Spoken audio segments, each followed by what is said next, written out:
नमस्कार दोस्तों, आशा करते हैं आप सभी लोग बहुत अच्छे होंगे। दोस्तों, अभी हाल ही में अमित शाह राहुल गांधी को लेके एक बहुत बड़ा बयान देते हैं। दरअसल दोस्तों, एक मंच से अमित शाह कहते हैं कि राहुल गांधी कभी भी प्रधानमंत्री बन ही नहीं सकते। सबसे पहले आप अमित शाह के स्पीच को सुनिए। और सोनिया गांधी का भी एक ही एजेंडा है, अपने बेटे को प्रधानमंत्री बनाना। मगर मैं दोनों को कहना चाहता हूं, ना राहुल गांधी प्रधानमंत्री बन सकते हैं। अब दोस्तों, आप स्पीच तो सुन लिए, लेकिन इसके पीछे की आप अब सच्चाई समझिए कि आखिर अमित शाह ऐसा बोले क्यों। दरअसल दोस्तों, अभी कुछ दिनों पहले तक लगातार पूरी बीजेपी, यहां की बीजेपी के टॉप लीडर ये मानने को तैयार ही नहीं थे कि राहुल गांधी प्रधानमंत्री के दावेदार हैं। दोस्तों, अब आप देख रहे हैं कि पूरी बीजेपी का सुर बदल रहा है। यहां तक कि कुछ बीजेपी के जो टॉप लीडर हैं उनका सुर बदल रहा है। अब वो राहुल गांधी को प्रधानमंत्री का दावेदार तो समझते हैं, लेकिन अपने मंचों से ये कह रहे हैं कि राहुल गांधी प्रधानमंत्री बन नहीं पाएंगे। दोस्तों, ये सुर बदला बदला क्यों है, सबसे पहले ये समझिए। राहुल गांधी जिस तरीके से दोस्तों लगातार आप देख रहे हैं कि भारत जोड़ो यात्रा किए, अभी वर्तमान की दोस्तों बात करें तो राहुल गांधी जिस प्रकार से बिहार में वोटर अधिकार यात्रा निकाल रहे हैं और इसी यात्रा के दौरान कैसे इलेक्शन कमीशन बीजेपी की मदद करता है, लगातार इस पे मुखर रूप से आवाज उठा रहे हैं। इसको देखते हुए दोस्तों, ये बिल्कुल कहा जा सकता है कि राहुल गांधी को लेके पूरी बीजेपी, यहां तक कि बीजेपी के टॉप लीडर बिल्कुल दोस्तों बौखलाए हुए हैं और राहुल गांधी के बारे में अनाप शनाप बात कर रहे हैं। दरअसल दोस्तों, अभी हाल ही में जो प्रधानमंत्री नरेंद्र मोदी हैं, वो अपने मंच से राहुल गांधी को लेके कहते हैं कि सर पर संविधान रख के नाचने वाले लोग, जो लोग सर पे संविधान रख करके नाचते हैं ना, वो संविधान को कैसे कुचलते थे, वे बाबा साहब की भावनाओं को कैसे दगा देते थे। मैं आज वो सच्चाई आपको बताने जा रहा हूं।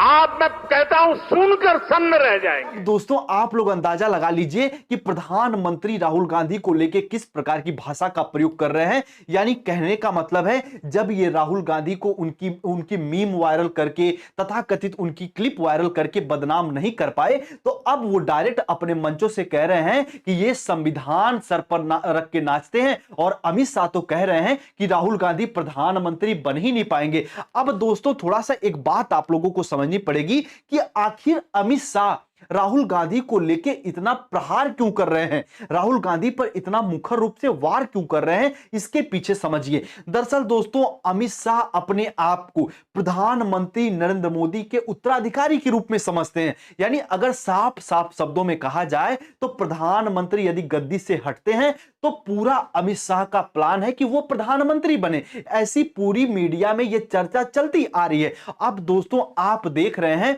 कि अमित शाह इसी कारण बस राहुल गांधी पे बिल्कुल मुखर रूप से प्रहार कर रहे हैं और कह रहे हैं कि राहुल गांधी कभी भी प्रधानमंत्री दोस्तों बन ही नहीं सकते। इस बात को आप लोग समझिएगा।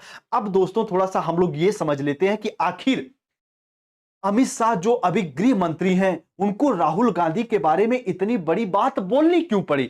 दोस्तों, आप सभी लोग देख रहे हैं कि राहुल गांधी जिस प्रकार से बिहार में यात्रा निकाल रहे हैं, लोगों के साथ बिल्कुल कनेक्ट कर रहे हैं। और आप देख रहे हैं, चाहे वो मखाना के किसान हो, चाहे गरीब हो, चाहे पिछड़ा, दलित, आदिवासी, सबके साथ घुल मिल रहे हैं, सबको गले लगा रहे हैं। इसको देखते हुए पूरी सत्ता में बैठे लोग बिल्कुल दोस्तों बौखलाए हुए हैं। सच में वो उनको कोई रास्ता मिल ही नहीं रहा है कि राहुल गांधी को कैसे रोका जाए। ये मीडिया कैमरा लिए घूम रहा है 24 घंटा।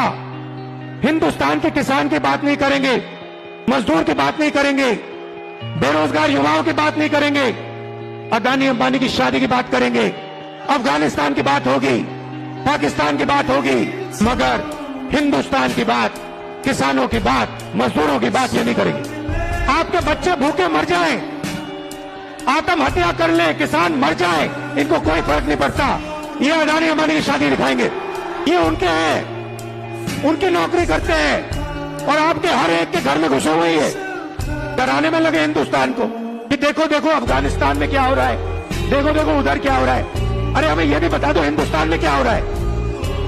दोस्तों अब वो राहुल गांधी पे क्या कर रहे हैं, तो व्यक्तिगत प्रहार करना शुरू कर रहे हैं कि राहुल गांधी प्रधानमंत्री नहीं बन सकते, राहुल गांधी सर पर संविधान रख के नाचते हैं। दोस्तों इस प्रकार की पूरी सत्ता पार्टी राहुल गांधी के बारे में बोल रही है और आप सभी लोग बिहार में तो देख ही रहे हैं कि राहुल गांधी की आंधी किस प्रकार से चल रही है। दोस्तों इस वीडियो क्लिप में भी आप देख सकते हैं कि बिहार की जनता जिस प्रकार से राहुल गांधी को प्यार दे रही है, तेजस्वी यादव को प्यार दे रही है, यानी पूरे बिहार में अब की बार उम्मीद है कि सत्ता परिवर्तन हो और आप देखेंगे कि इंडिया गठबंधन की सरकार बनने जा रही है। लेकिन दोस्तों इन सब चीजों को देखते हुए आप देख रहे हैं कि राहुल गांधी पे लगातार व्यक्तिगत वार हो रहा है और अमित शाह जो गृह मंत्री हैं वो कह रहे हैं कि राहुल गांधी कभी प्रधानमंत्री बन ही नहीं सकते। साथ में दोस्तों यदि अमित शाह की बात करें तो इनका बेटा एक भी मैच नहीं खेला इंटरनेशनल, ये अभी वर्तमान में आईसीसी के चेयरपर्सन हैं।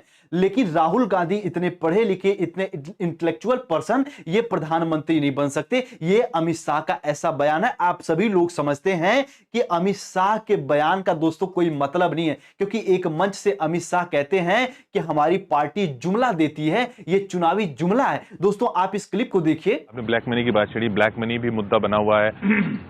माना आप कह रहे हैं कि हमने तो एसआईटी बना दी थी, हम एक्शन ले रहे हैं और पूरी कार्रवाई हो रही है और काला धन आएगा, लेकिन जो चुनावी भाषण में प्रधानमंत्री ने बात कही उसको वो बार बार दोहरा रहे हैं कि 15 लाख रुपए अकाउंट में क्यों नहीं आ रहे। देखिए ये जुमला है, किसी के अकाउंट में 15 लाख रुपया कभी नहीं जाता, वो इस माध्यम से पैसा जाता है, किसी को कैश कभी नहीं दिया जाता, वो सबको मालूम है। ये भाषण देने का एक तरीका है, एक जुमला है। दोस्तों साफ साफ ये मतलब निकलता है कि राहुल गांधी जिस प्रकार से लोगों के साथ जुड़ रहे हैं उससे बौखलाई पूरी भाजपा राहुल गांधी पर व्यक्तिगत प्रहार कर रही है। और दोस्तों आप सभी लोग समझ रहे हैं कि राहुल गांधी की आंधी को अब कोई रोक नहीं पाएगा। अच्छा आपको क्या लगता है कि क्या राहुल गांधी प्रधानमंत्री भविष्य में बनेंगे कि नहीं बनेंगे? कमेंट सेक्शन में कमेंट करके हमें जरूर बताइएगा। दोस्तों पूरे विश्लेषण को देखने के लिए आप सभी लोगों का धन्यवाद। चैनल पर नए हैं तो चैनल को आप सभी लोग सब्सक्राइब कर लीजिए, अपने दोस्त, अपने फ्रेंड सर्कल, अपनी विचारधारा के लोगों के साथ वीडियो को साझा भी करिए। चलिए मिलते हैं हम लोग अपने अगली वीडियो में। आप सभी को नमस्ते, जय हिंद।